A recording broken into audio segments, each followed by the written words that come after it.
Sosok istri kedua Ustadz Al-Habsyi mengurai teka-teki. Benarkah Ustadz Al-Habsyi menyembunyikan pernikahan selama 7 tahun tanpa sepengetahuan istri pertamanya? Ingin bertemu Bilqis, Abdul Razak tantang Angie datang menemuinya. Benarkah Abdul Razak akan memperbolehkan mantan suami Ayu Ting Ting tersebut dan Bilqis untuk bertemu? Inilah 5 drama selebriti berpoligami paling sensasional.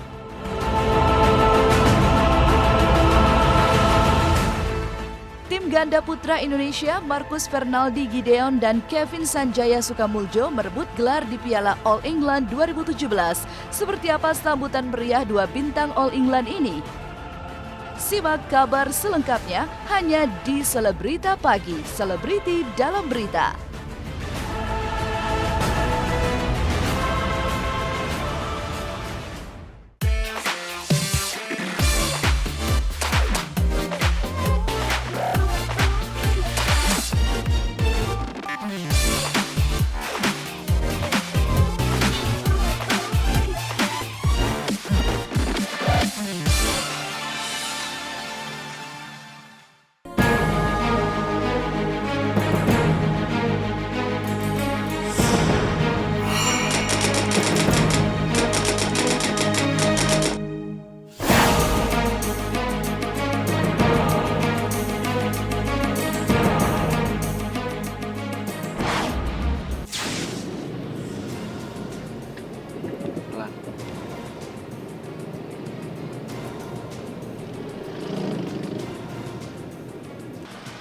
Assalamualaikum.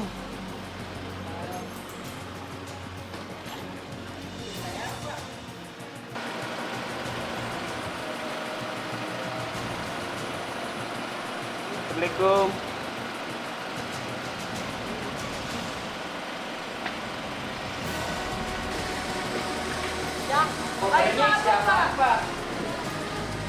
Bang, itu pindahannya bang. Angkutin barang Ustadz ya bang? Bang. Ya, apa yang ada di pemberitaan bahwa saya tidak pernah pulang dari Agustus itu sebentuk kebohongan.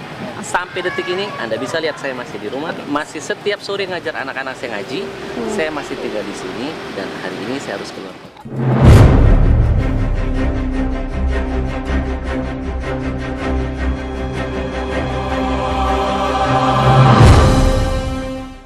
Diterpa kabar miring soal gonjang-ganjing rumah tangganya dengan Putri Aisyah Aminah, Ustadz Al-Habsyi begitu sulit untuk dimintai klarifikasinya. Saat tim Selebrita Pagi menunggu di kediamannya di kawasan Jakarta Timur, Al-Habsyi begitu bergegas untuk meninggalkan rumah dengan alasan akan berangkat keluar kota.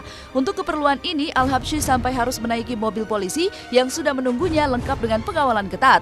Pernyataan Al-Habsyi yang begitu singkat di atas kendaraan polisi bisa jadi ditujukan sebagai jawaban setelah sehari sebelumnya ayah Putri menyampaikan sebuah fakta bahwa Al-Habsyi akhirnya diketahui Putri telah menikah 7 tahun lalu dan telah dikaruniai 2 orang anak. Seperti apa sosok istri kedua Al-Habsyi dan bagaimana status terakhir perkawinan rahasia itu?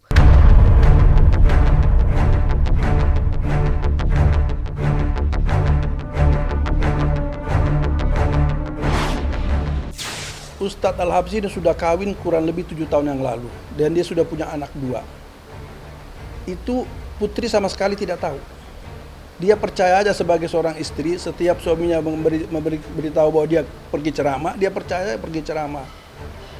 Ya, dia hanya itu, percaya begitu aja. Kadang-kadang pulang jam 2, jam 3 pagi kalau ditanya, ceramah. Percaya aja dia sebagai seorang istri ya. Kadang-kadang tidak pulang, kata alasan dia dari ceramah satu pindah ke ceramah lain, tidak sempat lagi pulang ke rumah.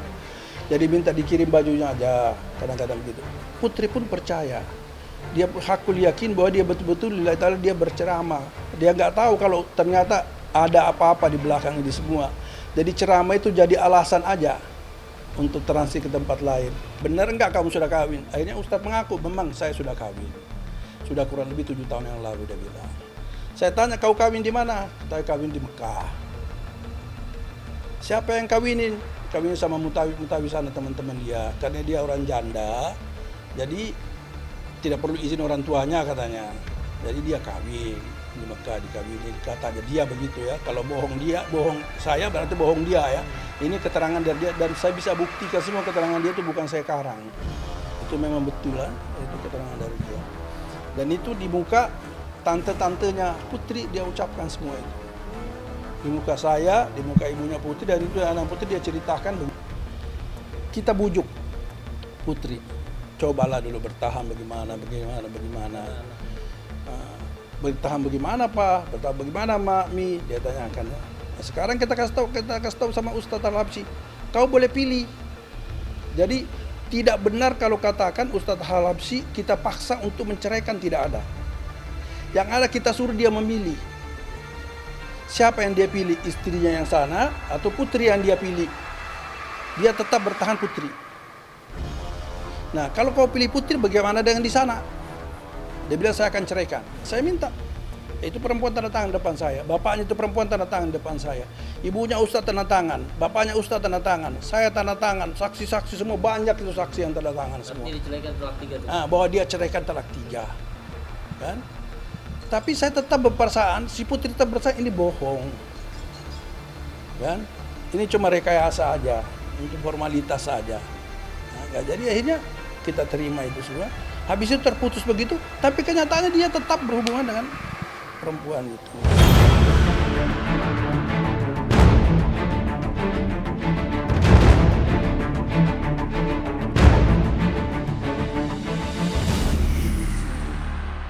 Misteri siapa istri kedua Al-Habsyi yang disebut-sebut sebagai orang ketiga yang membuat rumah tangga Al-Habsyi dengan Putri retak memang belum terungkap. Bisa jadi karena masalah poligami yang selalu dikaitkan dengan sosok seorang ustadz begitu tabu untuk diungkap. Namun di balik kisah pilu ini, jauh-jauh hari sebelum peristiwa ini terjadi, Ibunda Putri ternyata pernah meragukan sosok Al-Habsyi ketika sang ustadz berniat melamar Putri untuk menjadi istrinya.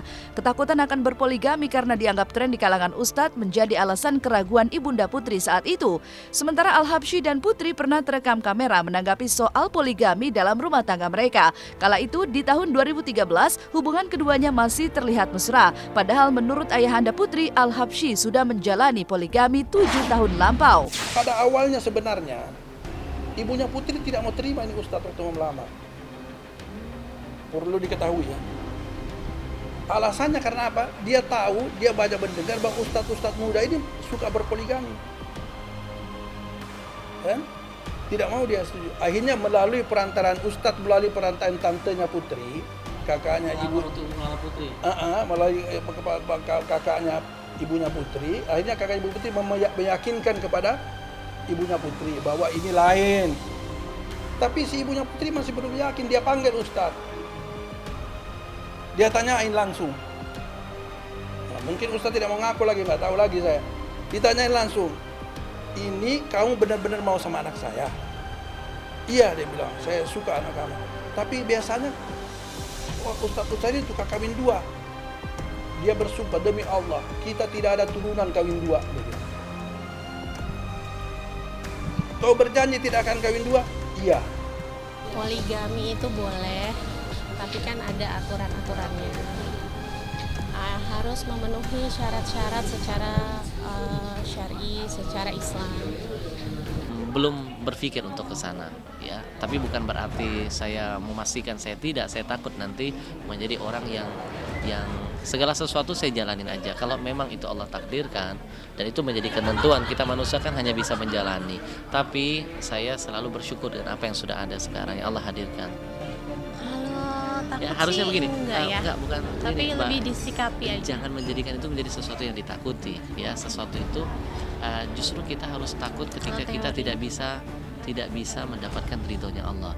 Nah, itu bukan sesuatu yang ditakuti, lebih kepada mungkin masing-masing saling mendoakan biar Allah selalu senantiasa mempersatukan kita.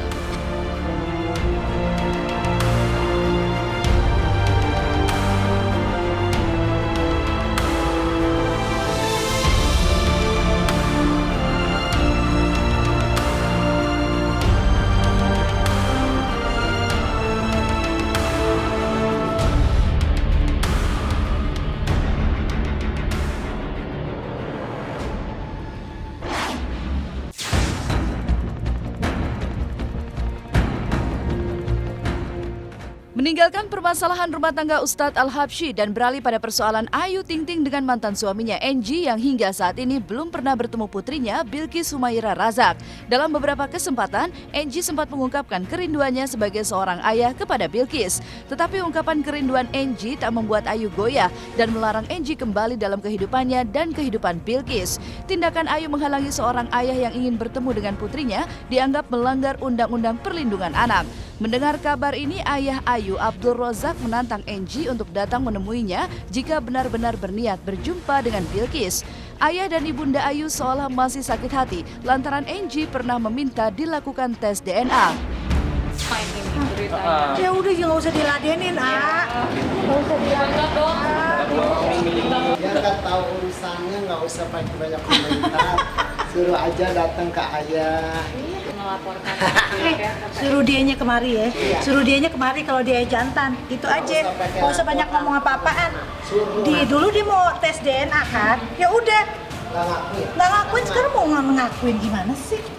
Sekarang mau bikin macam-macam. Nggak usah ngurusin keluarga ayah lagi. Ayu sama anaknya udah nyaman ya. Udah senang, udah enjoy sama ayah, sama ibu, sama Bilqis. Urusin aja keluarganya, ya. Urusin aja keluarganya, ya.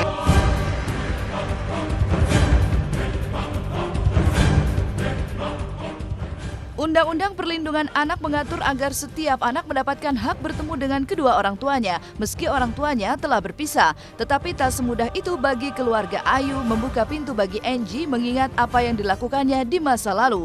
Lantas, siapkah keluarga Ayu jika dipanggil oleh KPAI terkait sikap mereka tak mempertemukan Enji dengan Bilqis? Kalau ayah sih, karena ayah mau bener, pihak yang bener, ngapain ya kita tanggapin dulu, biarin aja. Anjing menggonggong, kapilah berlalu, suruh datang ke sini. Tapi kalau ada ayah dipanggil, ayah Siap, ayah dipanggil, siap. Sama Ayu datang ya? Siap, ayah adepin, siapapun ya. Yuk, apa Enji kangen Bilqis gimana nih? Yuk. Ayu, Yuk, sering ngasih ngirim. Iya.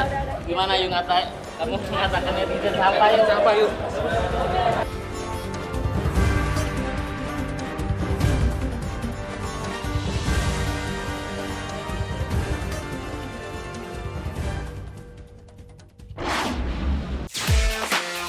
Selamat pagi pemirsa, saya Auxilia Paramita akan menemani pagi Anda dengan rangkaian berita menarik dari jagat selebritas tanah air. Dan setelah kabar dari ayahanda Ayu Ting Ting, Abdul Rozak, yang enggan mempertemukan Enji dengan Bilqis, sekarang kita beralih ke kabar tentang 5 drama selebriti berpoligami yang paling sensasional. Siapa saja yang termasuk di dalamnya? Dan sementara itu, kabar lain datang dari tim ganda putra Indonesia, Marcus Fernaldi Gideon dan juga Kevin Sanjaya, yang merebut gelar juara di ajang bergengsi All England. Seperti apa sambutan meriah untuk Marcus dan Kevin? Pemirsa simak liputan selengkapnya setelah yang satu ini. Tetap di Selebrita Pagi, selebriti dalam berita. Final sih pertandingan yang menegangkan lah ya, mulai dari awal soalnya final pertama kali saya di All England ya. Jadi pengen banget bisa juara. Jadi